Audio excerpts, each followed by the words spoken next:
What's up, guys, and welcome back to Lincoln, where we've made it to the end of the summer transfer window. I mean, it wasn't really a difficult thing to make it to the end of the summer transfer window, but, you know, we've made it. So, yeah, it's looking like it's going to be a tough season, to put it bluntly. Yeah, we came into this transfer window hoping to sign a couple of players, you know, hoping to sign, like, 4 players in total, I think, that we would really have quite liked. Ultimately, we haven't managed to do that, mainly because absolutely nobody, wanted to buy Silviera. Nobody. We've been absolutely inundated with offers for him in the last couple of seasons, but as soon as I decide, yeah, we're okay, we'll let him go, nobody wants to buy him. He's only got 11 months left on his contract. I think he's valued at like £12 million. So, you know, that would be a really good offer for somebody. A Premier League team would probably quite happily have him. 80 rated goalkeeper, really good potential for £12 million. That's a steal. But nobody, absolutely nobody, was coming in with offers for him. So ultimately, we haven't been able to buy the players we were hoping to. I was hoping to buy another right back because Eardley. I just realised, actually, I've been pronouncing his name wrong all this time. I've been calling him Ederle. Well, maybe his name is Ederle. I don't know. It's a weird name. Anyway, we were hoping to try and replace him because he's 30 years old now and he's kind of getting a bit past it. We have Long on the bench, who ironically enough is not very long. He's only 5'10". But we have him on the bench. He's got the potential to take over. He's only a couple of points behind, and he's substantially younger as well. He's only 24. So that is a potential that we can put him in there. But I was really hoping for somebody around the sort of 70 mark to kind of like balance the team. Possibly look for a left back as well around that sort of rating. But ultimately we can't do it because everybody I was looking at, they were wanting £3-4 million for them, and we've only got about 2.5 to spend. And I was hoping to sign a couple of players. So I was hoping to try and sign a right back. I was also hoping to try and get a DM because we've only got 2. Bostwick and Woodyard. Javier on the bench, we've been playing him as a DM recently, and he's actually not too bad at it. He's pretty quick. Even though I think his defensive work rate is actually really low. Yes, it is low. So his defensive work rate is absolutely atrocious. He has 5-star skills though, so you know, beast. But for some reason, he actually does work pretty well as a DM. He does actually get back, which is quite surprising given he's only got a low work rate. He does actually like sprint back to try and defend. So he's pretty good. He's also got good agility. So he does actually, players who are quick and got good agility, they actually do pretty well in a defensive sort of role because they're able to somehow get their body in front of the attacking players and win the ball back quite well. So he's actually been really good for us in midfield. He also adds a bit going forward, given he's got 5-star skills and he's not too slow either. So yeah, he's all right. We work him there, but it would have been nice to have a proper DM brought in to like fill one of these positions here, because Bostwick's I think 30 now as well, 31. So yeah, he's not got too much longer in his legs. But ultimately, it wasn't to be because Silviera, just nobody wants to sign him, so we've had to make do with what we've got. We have signed a couple of players. We've signed this insane boy, who is a bit insane. We got him for free. We got him completely for free. He was in the free agents list, and he had good potential. As you can see, he's already got good acceleration, agility, and sprint speed. And if you can find a player who, I think he's only 20 years old, if you can find a player of that age who's already got really good physical stats, you're onto a winner. So, yeah, I think he was like 69, 70 rated when we signed him at the end of last season. I think we brought him in before the transfer window opened. Yeah, he's already come up a couple of points, so he's looking really good. He's got really good potential. So, yeah, all in all, pretty happy with him. The only issue we've got actually is a lot of our good players all want to play in the same position. Like, he's a cam, Castro's a cam, we've also got Rabbity, who is a cam but can play as a striker, so that's why we're playing him up there, and Bauer is a left mid or centre mid, so, and he's not too quick, so he would actually be better playing as a centre mid and playing somebody else out wide who's got a bit more pace, but ultimately everybody wants to play in the centre of the park, and we just don't have enough places for them. So yeah, we were kind of at a limit, I think, with how many sort of attacking players. There was a couple other cams that I saw that would be really good, but there was no point bringing them in because we've already got far too many. But yeah, we managed to find him on a free, so that was really good. We also brought in this boy, big old Zagadou from Dortmund, who's 69 rated, but look at that strength, 85 strength, and yeah, he's got really good potential. He's got he can also play as a left back, so that's quite useful. But yeah, he's a solid centre back that we can bring in, play one of these players, replace one of these players with him. I think he's actually got really good potential to actually go past these players, so I think I kind of want to play him a bit more, but recently we've been playing a lot of tough games, so I've been sticking with the trusted pair of Palmer Brown and Konza in defence, so I think we might play him a little bit more in the future. But so far the league's been pretty tough, so it's been a lot of, like, you know, playing the best team we can possibly play just to try and get points. So yeah, it's kind of like we will play him at some point, but he's been struggling to get into the squad of late. But yeah, that's pretty much it. We've only signed 2 players. One was a free, and I think we paid about 2.5 million for Zagadou. And I think he is actually our highest paid player, but that's not really a stretch given that a lot of our players have been here since the start and haven't really, like, gone up in wages too much. I think a few of our players are on maybe 4 or 5 grand a week. I think this lad's on about 14. I think Unsane as well is actually on pretty decent wages as well. But we kind of counteract it because I'm pretty sure Silviera is on about 440 quid a week. So he's an 80 rated goalkeeper who could quite easily be playing in the Premier League, and we're paying him £440, not £1,000, just pounds a week. Because all of our, like, youth players we brought through, we've just signed them on the base contract, which is about 400 odd quid a week, and they've not had any new contracts. We will need to offer this guy a new contract at some point because he's got 11 months left in his contract. So if nobody comes in to buy him, then we'll need to try and renew his contract so that he doesn't go away on a free, because that would be pretty poor. But yeah, a lot of our players are on pretty low wages, and then we counteract that with, like, the 2 or 3 that we've got that are on really stupidly high wages compared to everyone else. But that's the squad. It's not too bad.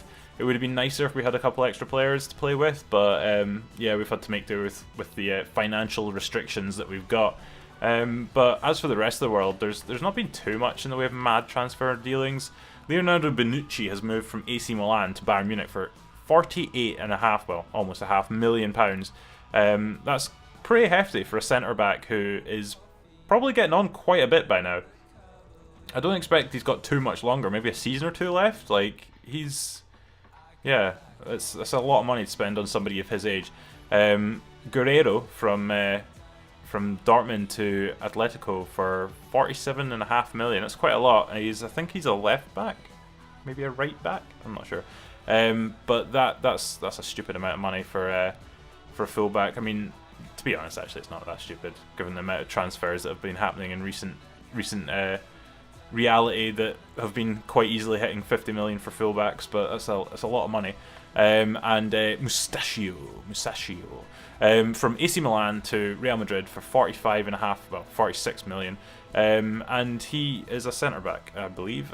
So all 3 of the top transfer deals are defenders, and all 3 of them are in the region of like 45 to 50 million pounds. So yeah, a lot of money being spent on on defensive players.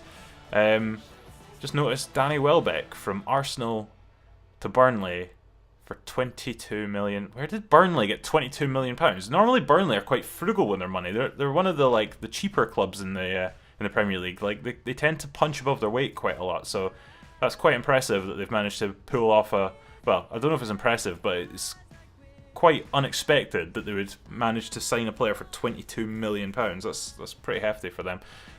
Probably a transfer record for Burnley. But I don't know. Danny Welbeck, 22 million. Not sure he's worth 22 million, to be honest. He's not bad, but 22 million? It's quite a hefty amount of money. So we'll have a look, see if there's anything absolutely ridiculous happened in the last few months. Mbolo from Schalke to Swansea for 32.7 million. That's a hefty deal. Pretty good player though, only 22 years old, so plenty of potential there. Yeah, proper decent deal. Decent deal. Yeah, Bonucci's 32. 32. And the Bayern have just splashed out near enough £50 million on him. I mean, he's got maybe 3 seasons at a push left in him, and you're spending 50 million on him. Like, if he was 28, fair enough, but 32? Like, he's just going to go down. There's only one direction he's going to go, and that's down. Like, he's not getting any better. But obviously Bayern feel the necessity to spend a decent amount of money on a centre-back. Also, Florenzi from Villarreal. No idea when he moved to Villarreal, but he's moved from Villarreal to West Ham for £28.1 million, which, for a 28-year-old right-back who's not really setting the world alight, he's not bad, but he's not like absolutely amazing either. So a decent amount of money to spend on somebody. Hopefully he pays them back, but it's an interesting deal. It's a bit of a questionable deal, to be honest. Like, I would maybe like 20 million, but they're spending near enough 30 for him, which is probably a bit of a push. But then again, in this day and age of inflated transfer fees, then you can't really question anything these days. Plattenhardt, never heard of the guy. Left back, 27 years old, moving to Man City from Bayern Munich for 11.5 million. Another fullback going to Man City. It's like that's all they need these days. Just fullback after fullback. And that's pretty much it. Nothing of any great magnitude has happened in the transfer window this season. It's just a bunch of centre backs and fullbacks moving around the place. So we'll fire through the last few hours of transfer deadline day, see what happens, see if we get any offers. We've got an email. Is that an offer? Is it an offer? It's an offer for Sean Long. Well, not really in the mood of selling a fullback, given we don't actually really have enough to begin with. So we'll be rejecting that. 320 grand's never going to make any sort of massive impact in the bank, so we'll just ignore that and move on. There's an absolutely ton of money being spent, but none of it on massive deals. Victor Lindelof has just moved to AC Milan for 30 million pounds, which is pretty hefty. Watford sign Daniel Rugani. Where's he come from? 40 million pounds. Where did Watford get 40.5 million pounds from? What is that? Absolute madness. Oh well, we've made it to the end of transfer deadline day. Nobody came in for any of our players apart from Sean Long, who we weren't selling. But yeah, there you go. Victor Lindelof to Milan for £29.6 million. And Man City have just signed another fullback, Pereira, from Napoli, for £36 million. Another fullback, as if they don't have enough fullbacks, they need another one. And they're willing to spend 36 million on him. Absolutely madness. Holding has moved to Brighton for 10 million. That's not too bad, actually. That's a decent deal. Saliba to Arsenal for 24 million from Sevilla. Yeah, it's alright. Oh no, that's left. That's alright. He left Man City. They sold a boy from Man City, sold a right back for 12 million, so that's alright. We'll let them off with that one. Ousmane Dembele. When did that happen? When did that? That must have been literally the last hour of transfer deadline day, because it never turned up in the top transfer list. So that happened literally as the window was shutting. They somehow managed to get that across the tape. I don't know what I'm trying to say here. Across the line, that's the one. Across the line. £80 million. Still less than Barcelona paid for him in the first place, mind you. That's like half what Barcelona paid for him in the first place. But still, £80 million. That's actually a steal. That is actually a steal. £80 million for Ousmane Dembele. 22 years old. You're not gonna lose anything on him, that's for sure. Yeah, that's an absolutely stunning piece of business there by Chelsea. 2 seasons after he signed for Barcelona for 145 million in reality, he's moved to Chelsea for 80. That's some absolutely stunning negotiation techniques there by Chelsea. Batshuayi moved to Barcelona for £31.8 million. So Chelsea sign a striker to Barcelona, and then Barcelona are happy to let Ousmane Dembele leave to go back to Chelsea, or to go to Chelsea in the opposite direction for 80 million. So actually, in total, Chelsea only paid £50 million for Dembele. That's absolute madness. Anything else? No. Right, well that has been, like, there wasn't much happening on transfer deadline day, but that Dembele deal really takes the biscuit, quite frankly. How much was spent? £565.3, well, almost £4 million in 1 day. In 1 day! That's outrageous. Normally you don't see that spent in the China transfer window, but they spend that in a whole bloody day. Anyway, that has been the transfer deadline day summer 2019. So yeah, we're doing alright. We're sitting 8th in the league, just behind Leeds. It's been pretty tough going so far. As you can see, West Brom actually got relegated last season. I think that was our first game of the season, was against West Brom. So yeah, it was a tough